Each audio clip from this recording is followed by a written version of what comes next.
मरियम नवाज कहती हैं कि खुदा ने अगर मुझे 3 साल और दिए तो पंजाब का नसीब मुकद्दर बदल जाएगा और ऐसे में शौकत खानम का बेटा इमरान खान रुल जाएगा।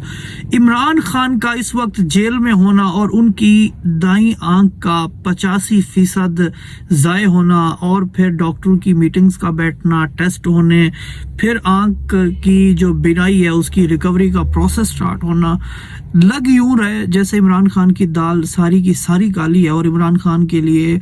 इस वक्त कोई ऐसा पैकेज तैयार नहीं हो पा रहा कि जिससे इमरान खान के लिए होप हो, पाकिस्तान तहरीक इंसाफ के लोगों के लिए एक ऐसी उम्मीद हो कि जिस तरह वो कहा करते थे कि उम्मीद सहर इमरान खान को नाम दिया करते थे। और अब वो जो उम्मीद सहर है वो अब उसका जो सितारा है वो इस वक्त तुलू नहीं हो रहा और इमरान खान इस वक्त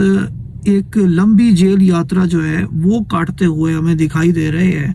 जो इमरान खान की डील के ताने बाने थे वो भी इस वक्त सारे के सारे शश्तर हैं। अली अमीन गंडापुर ने वाज़े कहा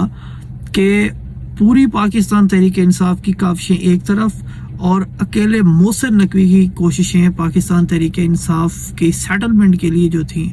वो एक तरफ है और मोहसिन नकवी की कोशिशें काविशें सब पे भारी हैं और वो चाहते थे इमरान खान बाहर आए। बट राइट नाउ जो सिचुएशन बन रही है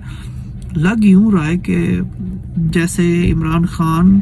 की जो जेल यात्रा है ये लंबी होने जा रही है,